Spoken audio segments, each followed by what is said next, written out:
Hello, welcome to ClassPad.net, and we are looking at an activity that's been created in ClassPad.net, and we're going to show you how to share that activity and where would you share it once you are sharing. So sharing means that others are allowed to see it. So when you've created your activity, if you go up to the three dots at the top of the paper, you'll see this direction here to share, and you have three options.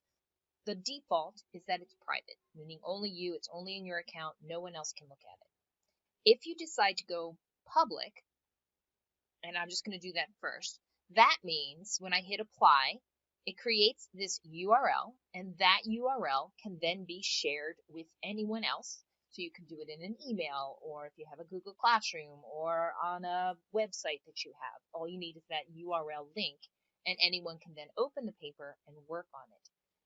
Since it's public, that also means that anyone in ClassPad.net world who has an account can find your paper when they're searching for activities, and it's available to them.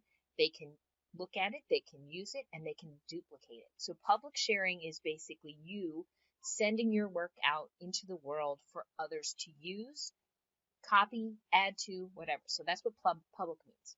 You can also share just by a URL.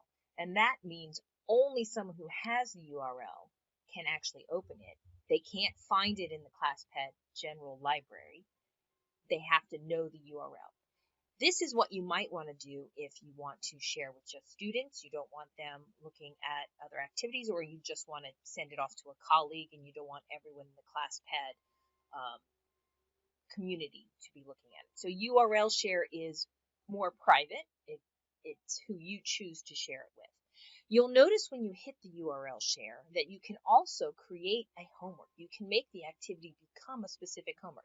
This is fantastic if you're working with students because you can actually put a deadline, create a password, and they can submit their paper as they're working on it. So there is another video that shows you how to do that. What I want to do is just take this URL, whether you have it as a private URL or as a public URL, and I'm going to copy it and I'm going to show you how do you use that URL.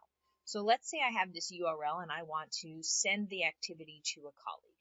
I might just go into my email and create a new email, and all I would have to do is put that link in there, and then when they get the link, all they have to do is, well, is open it. And actually, let's send this to ourselves so we can see what happens. So we're going to send this directly to the same email that I'm using. And we'll just say ClassPad activity. So when I send it, here's my email. So whoever you sent it to via email is going to open their email, and you'll see that it is now a live link. When they click it, it opens the activity and they can then work on it. And they're, as a guest, they can do whatever they want to it. If they want to save it to their own account, modify it, add questions, that's now their freedom to do. So very easy in an email to simply send the link and it becomes a live active link. So that's an email. You could also, let's say you have a website or a Google Classroom. You could assign it and say, here is your assignment, and you could simply put the URL in here, and then students in your classroom would go to it. You could change the points. They would go to it. They would do the work. And again, it's just a URL link. If you have a website, you could just put the link on the website. Or if you have a blog, you could put the link in the blog so others can see your activity. So wherever you put URLs, that's where you would put this URL, and therefore share it with whoever you need to. Very easy to share via the URL. Please make sure to look at the next video, which shows how to create a homework and what happens with that when students are working on the homework URL.